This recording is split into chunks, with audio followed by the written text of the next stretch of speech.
Kanika greater Noida में एक multinational company में जॉब करती थी। उसके माता पिता मथुरा में रहते थे। कनिका अपने ऑफिस के पास ही एक फ्लैट में रहती थी। कनिका के पिता खाटू श्याम जी को बहुत मानते थे और उन्हें जब भी समय मिलता था परिवार के साथ खाटू श्याम जी के दर्शन करने जाया करते थे। कनिका सुबह शाम दोनों समय खाटू श्याम जी की पूजा करती थी। कनिका क्योंकि अकेली रहती थी इसलिए उसके माता पिता खाटू श्याम जी से प्रार्थना करते रहते थे, हे बाबा हमारी बेटी की रक्षा करना। कनिका को जॉब करते काफी समय हो गया था। उसे जब भी छुट्टी मिलती वह अपने माता पिता से मिलने चली जाती थी। कुछ समय बाद कनिका के पिता ने हरिद्वार जाकर गंगा स्नान करने का निश्चय किया। उन्होंने कनिका से पूछा, पर ऑफिस में ज्यादा काम होने के कारण कनिका ने कहा, आप दोनों चले जाइए, मुझे छुट्टी नहीं मिल पाएगी। कनिका के माता पिता हरिद्वार चले गए। बीच बीच में कनिका उन्हें फोन करके हालचाल पूछती रही। उन्होंने अच्छी तरह गंगा स्नान किया और रात में मथुरा की बस में बैठ गए। कनिका ने सुबह जब फोन किया तो उसके पापा का फोन स्विच ऑफ आ रहा था। उसने देखा कि पापा ने घर पहुंचकर उसे फोन भी नहीं किया है।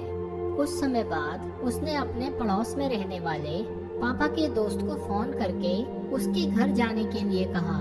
तब उन्होंने बताया कि बेटा आपके मम्मी पापा तो आए नहीं, घर पर तो ताला लगा है। कनिका को चिंता होने लगी। उसने कुछ समय इंतजार किया और वह घर पहुंच गई। दोपहर तक उसके माता पिता नहीं आए। शाम को वह पुलिस स्टेशन गई और अपने माता पिता की फोटो दिखाकर उन्हें सारी बात बताई। तब इंस्पेक्टर ने बताया कि हरिद्वार से आने वाली एक बस का एक्सीडेंट हो गया है। आप रुड़की के अस्पताल चली जाइए, वहीं यह एक्सीडेंट हुआ है। कनिका वहीं रोने लगी। तब उसके अंकल कनिका को समझाने लगे। उन्होंने कहा, रात बहुत हो चुकी है, सुबह 5 बजे हम चलेंगे। कनिका रोते हुए घर आ गई। घर में काफी लोग इकट्ठा हो गए थे। उसने किसी से बात नहीं की। वह खाटू श्याम जी के सामने जाकर बैठ गई और बाबा का ध्यान करके कहने लगी, मेरे माता पिता की रक्षा करो बाबा, उनके अलावा मेरा कोई नहीं है, मुझे अनाथ न होने देना बाबा। इसी तरह वह प्रार्थना करते करते वहीं सो गई। सुबह वह जल्दी उठ गई और अंकल के साथ रुड़की चली गई। वहाँ सभी अस्पताल, पुलिस स्टेशन, सब जगह ढूंढा पर उसके माता पिता का कहीं पता नहीं चला। फिर वे लोग उस जगह पहुँचे जहाँ एक्सीडेंट हुआ था, पर वहाँ भी कोई नहीं था। कनिका का दिल बैठा जा रहा था। वह मन ही मन खाटू श्याम जी का नाम लेने लगी। उसने दोबारा पुलिस स्टेशन जाकर सभी घायलों की और यहाँ तक कि मरने वालों की भी लिस्ट चेक की, पर उसके माता पिता का कहीं पता नहीं चला। कनिका को लगा सब खत्म हो गया। वह हार कर घर वापस आ गई। मथुरा से भी वह बार बार पुलिस स्टेशन फोन करती, पर उसके माता पिता का कोई सुराग नहीं मिल पा रहा था। वह सारा दिन खाटू श्याम जी के सामने दीपक जलाकर बैठी रहती। घर में कुछ रिश्तेदार आ गए थे जो उसे संभाल रहे थे, पर वह किसी से बात नहीं करती और सारा दिन मंदिर के सामने बैठी रहती थी। इसी तरह 5 दिन बीत गए। छठे दिन सुबह 7 बजे उसके पिता का फोन आया कि वे मथुरा बस स्टैंड पर बैठे हैं, तुम गाड़ी लेकर आ जाओ, यहाँ कोई सवारी नहीं मिल रही है। कनिका को विश्वास नहीं हुआ। तब उसके पिताजी ने बताया, हम दोनों ठीक हैं। कनिका अपने अंकल के साथ बस स्टैंड पहुंची। वहाँ उसके माता पिता बैठे थे। कनिका उन्हें घर ले आई।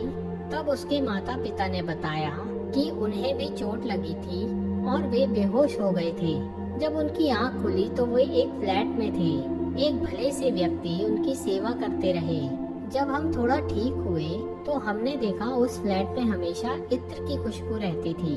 जब हमने उनसे पूछा तो उन्होंने बताया कि वे खाटू श्याम जी की पूजा करते हैं और उन्हें इत्र लगाते हैं, उसकी ही खुशबू है। हमने उन्हें दिन में कई बार खाटू श्याम जी के मंदिर के सामने पूजा करते देखा था।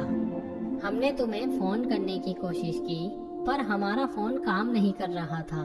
कल रात उन्होंने हमें मथुरा की बस में बिठा दिया और हम यहाँ आ गए। कनिका बहुत खुश थी। उसके माता पिता के घर आते ही बधाई देने वाले और हालचाल पूछने वालों की भीड़ लग गई। इस तरह कई दिन निकल गए। जब कुछ फुर्सत मिली तो कनिका ने कहा, पापा हमें उन अंकल से मिलना चाहिए, मैं उनका शुक्रिया करना चाहती हूँ। आप कल सुबह मेरे साथ चलेंगे। अगले दिन कनिका अपने माता पिता के साथ रुड़की में उसी फ्लैट के पास पहुँच गई। वहाँ जब ऊपर जाने लगे तो गार्ड ने रोका। तब कनिका ने बताया कि उन्हें तीसरी मंजिल पर रहने वाले अंकल से मिलना है। इस पर गार्ड ने कहा, यह बिल्डिंग तो पिछले 1 साल से खाली है, यहाँ कोई नहीं रहता। कनिका ने अपने पिता से पूछा, आप गलत जगह तो नहीं ले आए? तब उसके माता पिता ने कहा, नहीं बेटी, हम इसी बालकनी में बैठकर यहाँ का सारा नजारा देखते थे। कनिका ने गार्ड से आग्रह करके तीसरी मंजिल पर चलने को कहा। वहाँ जाकर देखा कि कोई नहीं था। उसके पिता ने जब वह कमरा खोला जहाँ खाटू श्याम जी का मंदिर था, तो उन्होंने देखा वहाँ खाटू श्याम जी का मंदिर है और इत्र की खुशबू आ रही है। कनिका ने कहा, पापा खाटू नरेश ने खुद आपकी सेवा करके आपको नई जिंदगी दी है, वे खुद आपका सहारा बनकर यहाँ रहे। तीनों की आंखों से आंसू बह रहे थे। उस दिन से उनका श्याम बाबा पर विश्वास और बढ़ गया। हे खाटू श्याम जी, अपने भक्तों पर सदा आशीर्वाद बनाए रखना, यही हमारी प्रार्थना है। जय श्री श्याम। दोस्तों, आपको ये वीडियो कैसी लगी हमें कमेंट बॉक्स में